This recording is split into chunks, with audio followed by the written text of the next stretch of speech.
वक्त मध्य प्रदेश की राजनीति में कभी भी कुछ भी हो सकता है। कुछ लोग तो ये भी कह रहे हैं कि जैसा खेल ज्योतिरादित्य सिंधिया ने किया था, क्या वही खेल कमलनाथ तो नहीं करने वाले हैं? क्या वापस से इतिहास फिर से दोहराने की तैयारी है? इसी बीच अब कांग्रेस नेता दिग्विजय सिंह ने ऐसा बयान दे दिया है जिससे और चर्चा तेज हो गई है। दिग्विजय सिंह का दावा है कि कमलनाथ पर ईडी सीबीआई का दबाव है। चलिए आपको भी बताते हैं पूरी खबर के बारे में। दरअसल कांग्रेस के दिग्गज नेता कमलनाथ के बीजेपी ज्वाइन करने की खबरें जोरों पर है। हालांकि कांग्रेस इस बात को मानने को तैयार नहीं है, लेकिन कहा जा रहा है कि कमलनाथ जल्द ही बीजेपी ज्वाइन कर सकते हैं। अब इस पर दिग्विजय सिंह का बड़ा बयान सामने आया है। सबसे पहले तो दिग्विजय ने कमलनाथ के बीजेपी ज्वाइन करने की खबरों को खारिज किया और कहा उन्हें कांग्रेस में कौन सा पद नहीं मिला। केंद्र में मंत्री, एआईसीसी में मंत्री, प्रदेश अध्यक्ष, मुख्यमंत्री सब तो उन्हें मिला, तो मुझे नहीं लगता कि वो कांग्रेस पार्टी छोड़ेंगे। कमलनाथ जी जैसा व्यक्ति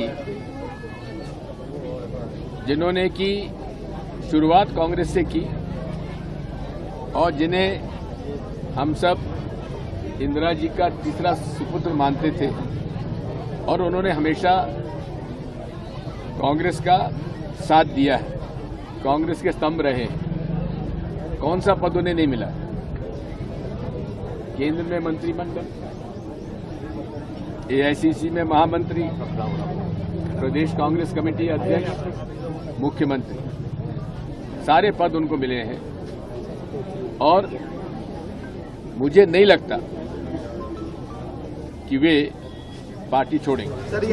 आगे दिग्विजय ने बड़ा दावा करते हुए कहा, ईडी, सीबीआई और आईटी का दबाव है जो कि सब पर है, वो उन पर भी है, लेकिन कमलनाथ जी का चरित्र दबाव में आने वाला नहीं रहा है। दबाव ईडी का, आईटी का, सीबीआई का जो सब पर है वो उन पर भी है, लेकिन कमलनाथ जी का चरित्र दबाव में आने वाला नहीं रहा है।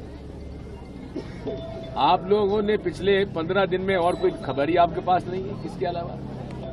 वो खुद क्यों खंडन नहीं कर रहे? तो सुना आपने किस तरह से दिग्विजय ने ये बता दिया है कि कमलनाथ पर ईडी, सीबीआई और आईटी का दबाव है। आपको बता दें, विपक्ष अक्सर ये दावा करता रहता है कि ईडी, सीबीआई के सहारे बीजेपी विपक्ष के नेताओं पर दबाव बनाती है जिससे वो पार्टी छोड़ दे, और यही इशारा दिग्विजय भी कर रहे हैं कि कमलनाथ पर ईडी, सीबीआई का दबाव है। वही कमलनाथ है जो इनकार भी नहीं कर रहे हैं। कमलनाथ से अभी हाल फिलहाल ही मीडिया ने कांग्रेस छोड़ने को लेकर सवाल किया तो उन्होंने कहा, अगर ऐसी कोई बात हुई तो सूचित करूंगा। कल कहा था कि अगर ऐसी कोई बात हुई सबसे पहले मैं आपको सूचित करूंगा।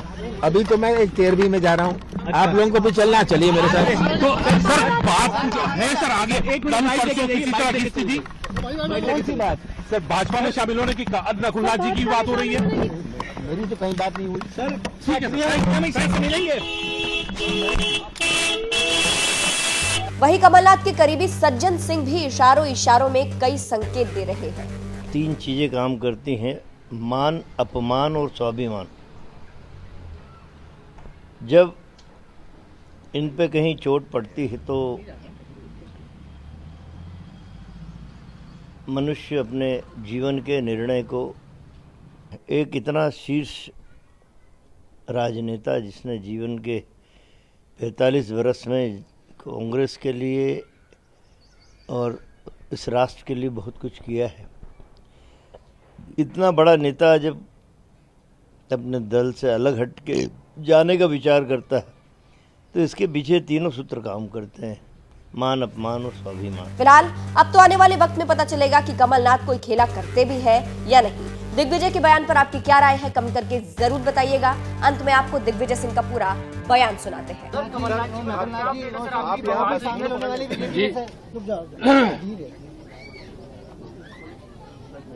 मेरी कमलनाथ जी से चर्चा हुई है, लगातार चर्चा उनसे हो रही है। हमारे कांग्रेस के नेतृत्व की भी उनसे चर्चा हो रही है और कमलनाथ जी जैसा व्यक्ति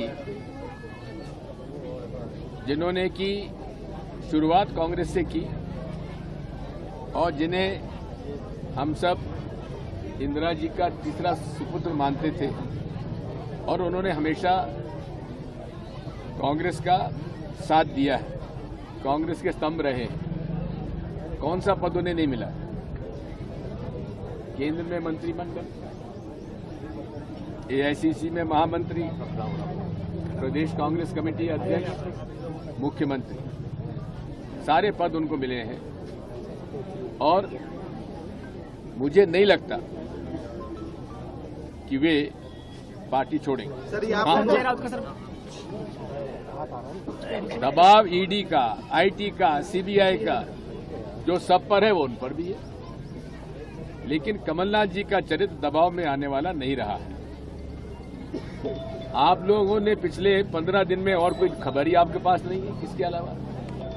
वो खुद क्यों खंडन नहीं कर रहे? और कैसे खंडन करेंगे कि उन्होंने ज्वाइन नहीं किया, उन्होंने इस्तीफा दिया, और क्या खंडन होगा? कुछ बता पाएंगे? धन्यवाद।